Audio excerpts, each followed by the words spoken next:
तो जैसे अपना वेद शास्त्र, अपना सनातन धर्म या हिंदू शास्त्र जो बोलते हैं, उसका अगर किसी ने पूछा कौन सा ग्रंथ है तो बोलते हैं वेद है, वेद, बराबर। तो थोड़ा उसके बारे में बात करना चाहता हूँ। वेद आपको क्या लगता है, कोई किताब है? वेद एक, इज इट अ बुक? ऐसा कुछ वेद नाम का एक किताब है? कितने जन को लगता है कि वेद एक कोई किताब है, कोई ग्रंथ है? अच्छा ठीक है, चलो वो भी मिथ्या बता देता हूँ। वेद ये एक नाम है कि क्रिया है? मतलब ये नाउन है कि वर्ब है? इसको इंग्लिश समझता है, नाउन की वर्ब। वेद क्रिया है, एक्शन, कि वेद एक नाम है किसी चीज़ का? हम सनातनी बोलते हैं ना, हम सोचते हैं हिंदू, तो कम से कम अपने ग्रंथ का बारे में तो पता होना चाहिए। तो वेद इज़ नॉट अ नाम, नॉट ए बुक, वो कोई किताब नहीं है, उसका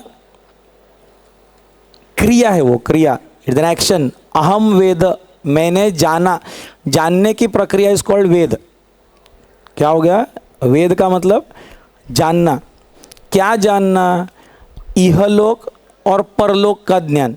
यहाँ का सारा जो ज्ञान है वो मैं धीरे धीरे धीरे जैसा जानता हूँ, करते करते मृत्यु के बाद क्या होगा, आगे क्या होगा, पितर बनूंगा कि मोक्ष होगा कि क्या होगा, अगला जन्म क्या होगा, यहाँ तक का सारा ज्ञान, आध्यात्मिक ज्ञान, इधर का वर्ल्ड ज्ञान, इसका क्या नाम है?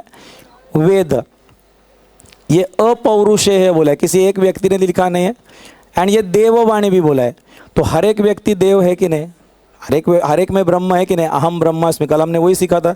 तो हर एक व्यक्ति में ब्रह्म है, तो अहम ब्रह्मास्मि तो बात आएगी।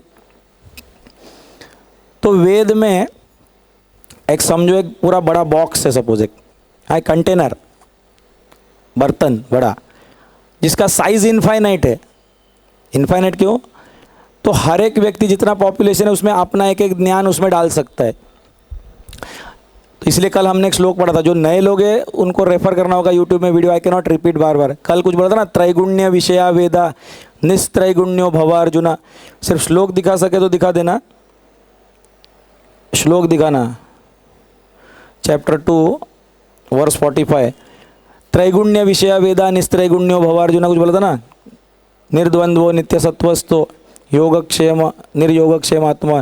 तो 3 गुण मतलब क्या? सत्व रज तम, 3 टाइप के लोग हैं विश्व में। तो 3 टाइप के लोग, तामसिक लोग भी कुछ बड़बड़ करते होंगे, उनके अंदर भी ब्रह्म है। तो किसी ने कहा अगर बहुत कुछ खाना बहुत खाना खाओ, पेट भर के खाओ, ये खाओ वो खाओ, सब पिज़्ज़ा खाओ, ऐसा खाओ, सब कुछ, तो आनंद मिलता है, क्योंकि फाइनली सब आनंद ढूंढ रहे, एवरीबडी सीकिंग हैप्पीनेस। तो एक चैप्टर वेद में वो भी आ जाएगा। कहीं तो कोई वेद में उसके बारे में भी होगा, आहार के बारे में, फलश्रुति सब होगा, ऐसा करो। कोई लिखेगा दारू पियो, दारू, सो एंड सो, इतना पीते रहो, इतना, फिर आनंद आता है। 4 गिलास नहीं, 5 गिलास पीने का रोज।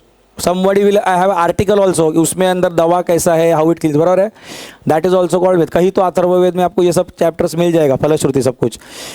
उसके बाद कोई बोलेगा नहीं, एक नहीं 4-5 स्त्रियाँ होने चाहिए, अफेयर्स, काम वासना, उससे आनंद होगा। कहीं तो उसकी भी कामना वाले अध्याय कहीं तो वेदों में मिल जाएगा, क्योंकि वो तामसिक लोगों को फुलफिल करने वाला किसी तामसिक ब्रह्म ने, तामसिक ब्रह्म मतलब ब्रह्म इज नॉट तामसिक, वो स्थिति वाला व्यक्ति, अपौरुषेय दैव, उसने लिखा हुआ कहीं ना कहीं तो श्लोक या कहीं तो मंत्र मिल ही जाएगा वो, ठीक है।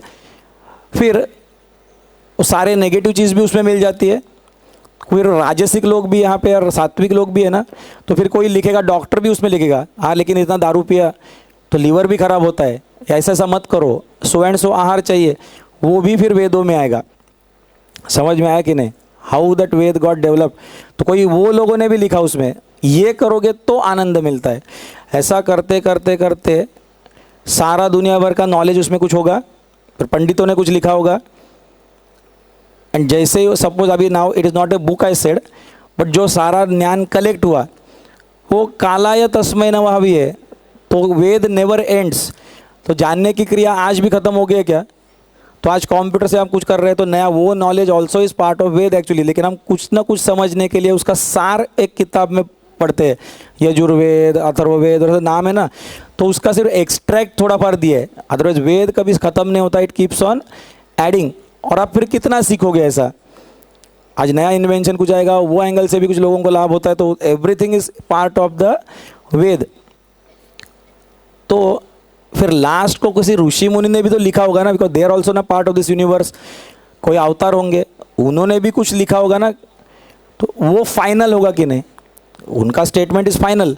तो उन्होंने जो लिखा होगा ये सब ऊपर का सब छोड़ दो, ये सब मोह माया है, सो एंड सो चीज़ ही करो। तो जो ऋषि मुनि ने लास्ट को जो वाक्य लिखे होंगे वहाँ पे वेद खत्म होता है, बराबर, उसके ऊपर कोई टीचिंग्स नहीं है। So that part is called as Vedanta. वेदों का अंत यहाँ पे हो जाता है, मतलब जानने की प्रक्रिया यहाँ खत्म हो गई। There is nothing more to understand beyond that. तो Veda is the only book, हाँ, which shouts and tells don't read मी।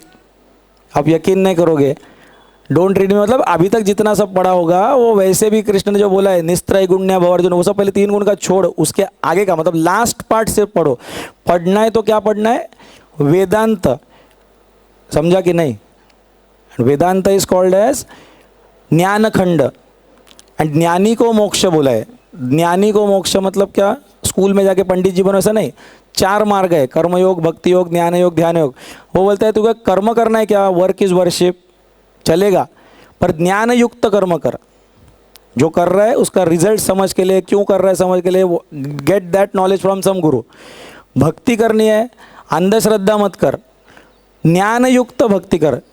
कुछ तो नारद भक्ति सूत्र वगैरह सब पहले ठीक से समझ ले, वो गोपियाँ कौन थी, राधा कौन थी, ये सब ये पहले जान ले, व्हाट इज भक्ति पहले समझ ले, फिर कर। अपने मर्जी से कुछ भी 3 गुणों के अनुसार भक्ति भी मत कर। ज्ञान ही प्राप्त करना है, ज्ञान योग, वो भी ज्ञानी की तरह ज्ञान प्राप्त कर। ध्यान लगाना है तो चुपचाप ऐसे किधर बैठ के फोटो निकालने के लिए या कि हिमालय में जाके मत बैठो। ध्यान भी किसके ऊपर ध्यान लगाना है ये भी ज्ञान लेके कर। तो इसलिए बोला है ज्ञानी को मोक्ष, तत्वज्ञानी को। तो फर्स्ट ट्राई टू अंडरस्टैंड तत्वज्ञान। तो वेदांत इज नथिंग बट द ज्ञान कांड। तो पहला बाकी सब क्या होगा? उपासना कांड, और उसके पहले होगा कर्म कांड। कर्म कांड में सिर्फ पूजा पाठ वगैरह सब अपना थे, यज्ञ वगैरह सब। तो ये ज्ञान कांड itself is converted into a word called Upanishads. उप प्लस नी प्लस शब्द बोला था, सिट क्लोज बिलो द गुरु, ऐसी विद्या, गुरु के नज़दीक जाके उसके नीचे बैठते हुए, और क्या सात्विक अवस्था में, इसका मतलब शरणागति से, हाँ नज़दीक मतलब दिल से उसके बातें समझते हुए, ऐसा सीखना। तो इतना समझ में आ गया।